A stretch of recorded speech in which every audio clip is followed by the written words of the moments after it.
Good morning everyone! Isa na namang bagong aralin ang ating tatalakayin ngayon. Tayo ay nasa quarter 2 week 1 ng musika. Ang ating pag-aaralan ay tungkol sa F clef. Layunin ng araling ito ay ang makilala natin ang kahulugan ng F clef sa staff at malaman ang kahalagahan nito. Bago po yon, atin munang talakayin ang Kodali hand signal. Sabayan niyo po ako habang isinasagawa po natin ang bawat isa mula sa Do hanggang sa higher Do. Simulan natin sa Do. Isara ang buong palad. Do. Ulitin niyo nga. Sunod naman ang Re. Iangat paitaas ang isang palad. Re. Sunod ay ang Mi. Ituwid ang mga daliri pahiga. Ulitin nyo nga po. Mi. Para naman sa Fa, i-thumbs down ang kamay. Ulitin natin. Fa. So, ituwid ang mga daliri patagilid. So. La, iangat ng kaunti ang kamay. Ulitin nyo nga po. La. Itaas ang hintuturong daliri. Ti. At isarang muli ang buong palad para sa Do. Bukod sa kaalaman sa mga nota at pahinga, mahalaga rin na malaman natin kung ano-ano pa ang ibang simbolo ng musika na makakatulong sa atin upang maunawaan ng lubusan ang ganda ng musika. Isa dito ay ang staff o limb guhit. Ito ay simbolo ng musika na pinaglalagyan ng mga nota at pahinga. Mayroon po itong first line, second line, third line, fourth line, fifth line.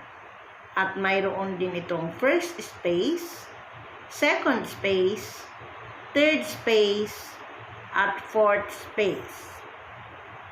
Ang staff o limb guhit ay binubuo ng 5 guhit na pahalang at 4 na espasyo.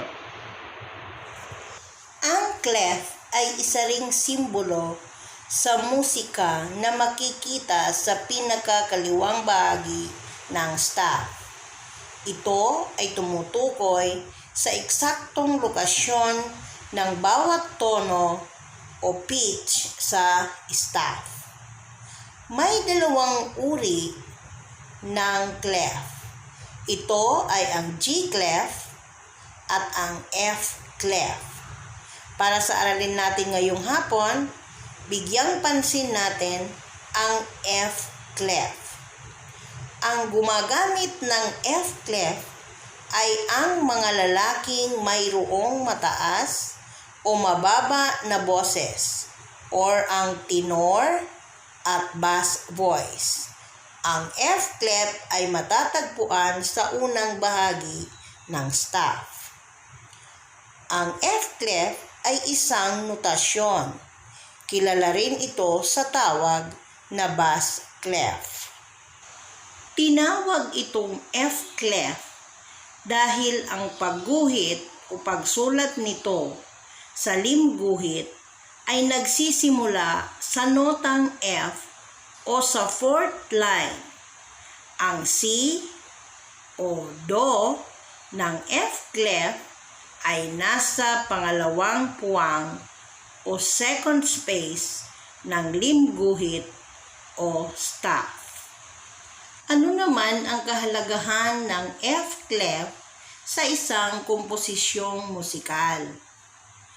Ito po ang nagsasabi na ang pitch name na F ay nakalagay sa ikaapat na guhit sa staff. Pansinin yung nakabilog na pula, yan po ang pitch name na F. Ang pitch name o ngalang pantono ay ang mga titik na matatagpuan sa bawat guhit at puwang sa staff. Ito ay hango sa unang 7 titik ng ating alpabeto: C, D, E, F, G, A, B, C.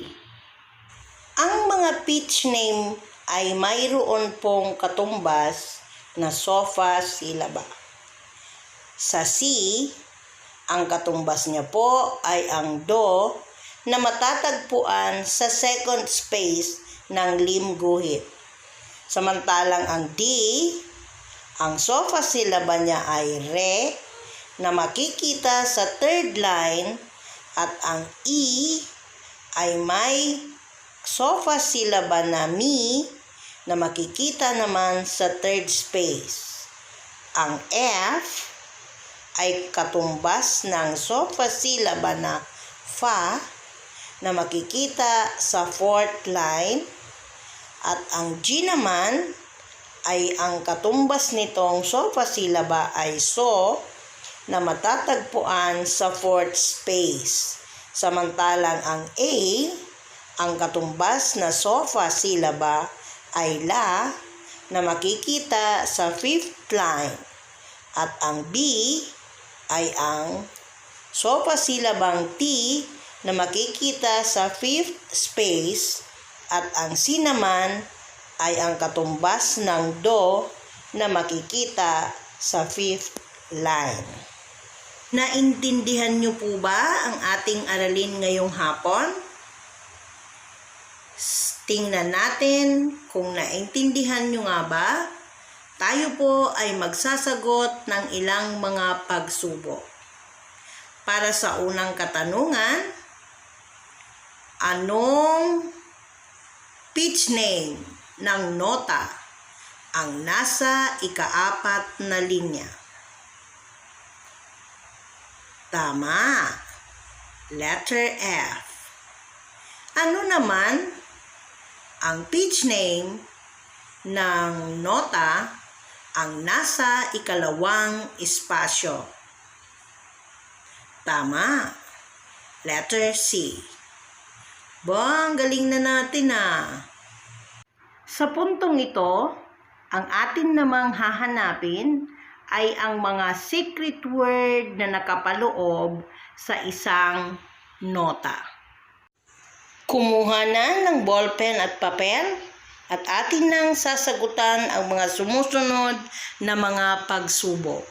Bibigyan ko kayo ng sapat na panahon para masagutan ito.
Maraming salamat sa inyong pakikinig.